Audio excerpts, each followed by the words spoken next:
최근의 증시를 보면은 좀 과거와는 다른 현상이 나타나고 있는데 이런 현상이 좀 당황스럽다는 의견이 좀 있습니다.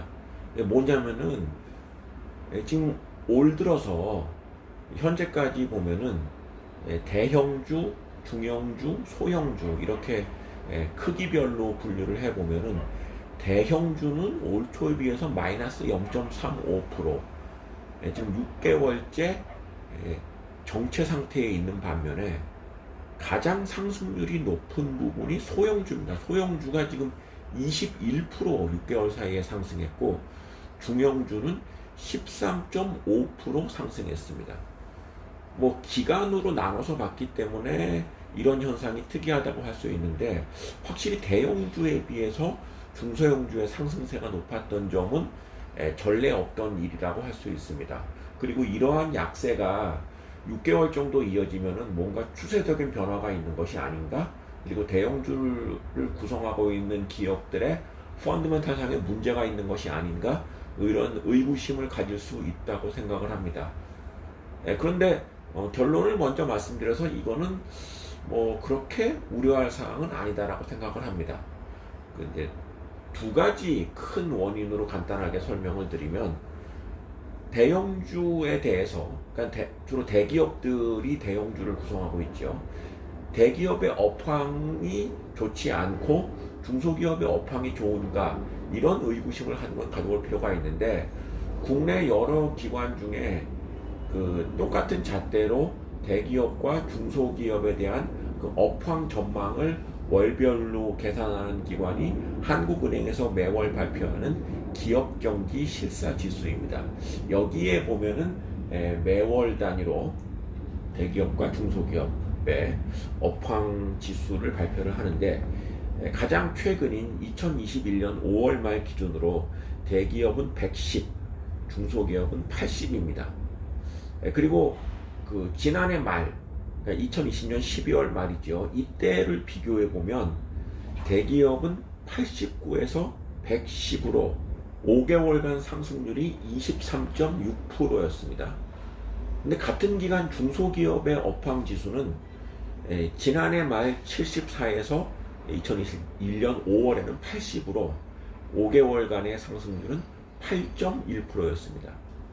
그러니까 같은 기간의 업황 지수의 상승률을 보면은 대기업이 23.6%, 중소기업이 8.1%이기 때문에 둘 다 좋아진 거는 맞지만 대기업이 중소기업에 비해서 훨씬 더 좋은 업황의 동향을 보이고 있다라고 할 수 있는 것이죠. 그런데 증시에서 정반대의 현상이 나타나고 있는 것입니다. 그러면 더더욱이 좀 이제 의문이 좀 들 수밖에 없죠. 그런데 사실은 이거는 올 들어서 증시로의 자금이 굉장히 많이 몰리면서 이렇게 자금이 몰린 가운데 장기적으로 좀 소외를 받았던 중소기업에 대한 그 매수세가 최근 들어서 집중이 된 데에 따른 현상이라고 할 수 있습니다. 근데 대기업이 이제 이렇게 말씀드리는 거는 대기업 관련주가 그러면 업황이 좋았음에도 불구하고 주가가 나빴느냐? 그렇지 않습니다. 지난 2년간 뭐 가장 이제 가까운 비교를 해보면은 1919년 1월부터 2021년 6월까지 지난 2년 넘는 기간 동안의 업황 지수를 비교를 해보면은 대형주는 63% 상승한 반면에 중소기업, 중형주, 소형주는 50%대의 상승률, 그러니까 대형주가 중소기업보다 한 13%포인트 높은 상승률을 기록하였고, 이러한 현상은 2019년 7월 이후부터 현재까지 계속되고 있는 상황이란 것이죠.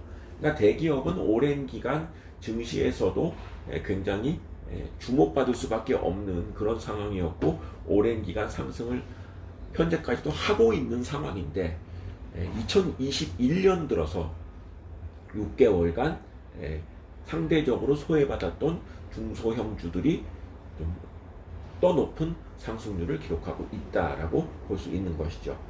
자, 그렇다고 한다면 저는 사실 뭐 대형주, 중형주, 소형주 이렇게 구분을 짓는 것은 그렇게 100% 동의하지는 않습니다.